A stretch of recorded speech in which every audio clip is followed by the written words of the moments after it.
Praise God, hallelujah. तौबा कर ली है, पानी का बपतिस्मा ले लिया है, खुदा के खादमों के साथ चल रहे हैं, चर्च भी अटेंड कर रहे हैं, दुआएं भी कर रहे हैं, रोजे भी रख रहे हैं, लेकिन फिर भी हमारी जिंदगियों में वो पुरानी इंसानियत आज भी काम कर रही है।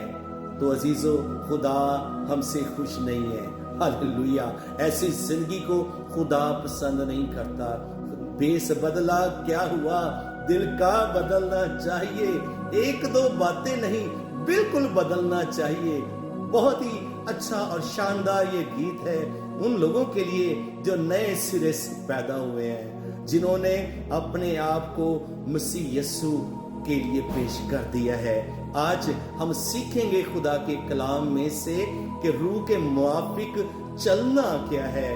आइए मेरे साथ हवाला निकालिए गलतियों की कलीसिया के नाम पौलुस रसूल का खत, उसका 5 बाब और उसकी 16वीं आयत मुबारका। अजीजों, खुदावन के कलाम में यूं लिखा है, मगर मैं ये कहता हूं कि रूह के मुवाफिक चलो तो जिस्म की ख्वाहिश को हरगिज पूरा ना करोगे। पाक कलाम के पढ़े और सुने जाने पर खुदा की बरकत हो, खुदावन का शुक्र हो। आमीन। आप रूह के मुवाफिक चलने के लिए बुलाए गए हैं, इसलिए आप जिस्म की ख्वाहिश को हरगिज पूरा नहीं करेंगे। ये खुदा का कलाम कह रहा है, मैं नहीं कह रहा। मैं तो आपको कह ही नहीं सकता कि आप ये करो या ये ना करो। ये खुदा का कलाम जो रास्त है, जो हमारे कदमों के लिए चिराग और राह के लिए रोशनी है, खुदा का कलाम हमसे फरमाता है कि अगर हम जिस्म रूह के मुआफिक चलेंगे तो जिस्म की ख्वाहिश को हरगिज पूरा ना करेंगे। क्यों ऐसा लिखा है? लिखा है क्योंकि जिस्म रूह के खिलाफ ख्वाहिश करता है और रूह जिस्म के खिलाफ। ये दो एक दूसरे के मुखालिफ हैं, ताकि जो तुम चाहते हो वो ना करो, जो तुम चाहते हो वो ना करो। आज बहुत कुछ हम चाहते हैं और बहुत कुछ ऐसा भी चाहते हैं जिसे खुदा नहीं चाहता कि हम करें, लेकिन हम करना चाहते हैं और इसलिए करना चाहते हैं ताकि हम बदनी तस्कीन हासिल कर सकें। अजीजों, खुदावंद यीशु मसीह फरमाते हैं, यीशु ने एक जवाब में उनसे कहा, मैं तुमसे सच कहता हूं, जो कोई गुनाह करता है गुनाह का गुलाम है, और गुलाम अब तक घर में नहीं रहता, बेटा अब तक रहता है। आप खुदा का बेटा होने के लिए बुलाए गए हैं, आप खुदा के फर्जंद होने के लिए बुलाए गए हैं। लिखा है जो खुदा से पैदा हुआ है वो गुनाह कर ही नहीं सकता, वो गुनाह नहीं करता। इसलिए ये भी हमने खुदा के कलाम में से सीखा, जो गुनाह करता है वो इब्लीस से है, क्योंकि इब्लीस शुरू से ही गुनाह करता रहा है। खुदा का बेटा इसलिए ज़ाहिर हुआ कि वो इब्लीस के कामों को मिटाए।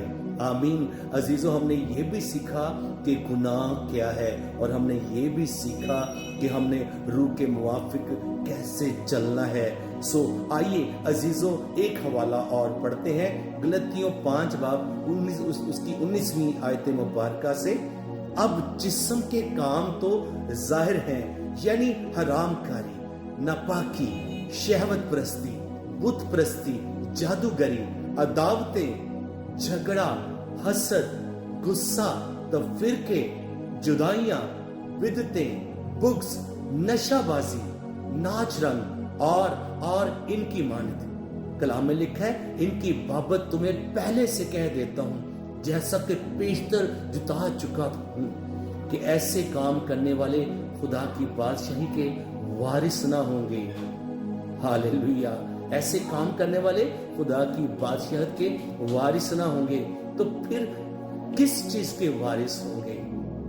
तेनू कलिया सी नेकियां कमान नू, तू ते पूजिया ही रज के शैतान नू। यीशु मसीह कहता है, औखा होवेगा हजूरी मेरी रद के, ते यीशु तेनू बोलदा। हालेलुया। यीशु मसीह ने हमें नेक अमाल करने के लिए इस दुनिया में भेजा है, ना कि गुनाह करने के लिए भेजा है। एक गुनाहों की, एक जिस्म के कामों की लंबी फरिस्त मैंने आपके साथ शेयर की है। आपने इन कामों को अपनी जिंदगी में देखना है, इन कामों को अपनी जिंदगी में अगर आप पाते हैं तो अपनी जिंदगी से इनको निकाल दें, ताकि आप रूह के मुआफिक जिंदगी गुजार सकें। लिखा है रूह के मुआफिक चलो तो जिस्म की ख्वाहिश को हरगिज पूरा ना करोगे। फिर आपकी जिंदगी में खुदा के पाक रूह की नेमतें भी आएंगी, फिर रूह के फल भी आपकी जिंदगी में जाहिर होंगे। लोग दूर से जान लेंगे कि आप रूहानी हो, आप जिस्मानी नहीं, आप रूहानी हैं। आपकी जिंदगी में फिर रूह के फल नजर आएंगे। आइए बाइबल मुकद्दस में से रूह के फल भी देख लेते हैं। 22वीं आयत में इसी रेफरेंस में लिखा है, मगर रूह का फल मोहब्बत, खुशी, इत्मीनान, तहम्मुल, मेहरबानी, नेकी, ईमानदारी, हिलम, परहेजगारी है। ऐसे कामों की कोई शरीयत मुखालिफ नहीं। और जो मसीह यीशु के हैं, लिखा है उन्होंने जिस्म को उसकी रगबतों और ख्वाहिशों समेत सलीब पर खींच दिया है। अगर हम रूह के मुआफिक, रूह के सबब से जिंदा हैं, अगर हम रूह के सबब से जिंदा हैं तो रूह के मुआफिक चलना भी चाहिए। हालेलुया, रूह के मुआफिक हमें चलना भी चाहिए। हमारा कंक्लूजन इस मजमून का यही है कि मैं और आप रूह के मुआफिक चलने के लिए बुलाए गए हैं। अगर आज तक आपने अपने आप को खुदा के पाक रूह के ताबे नहीं किया, रूह के मुआफिक जिंदगी नहीं गुजार रहे, खुदा की मर्जी को पूरा नहीं कर रहे, तो आज आपके पास कीमती वक्त है, प्रेशियस टाइम है कि फैसला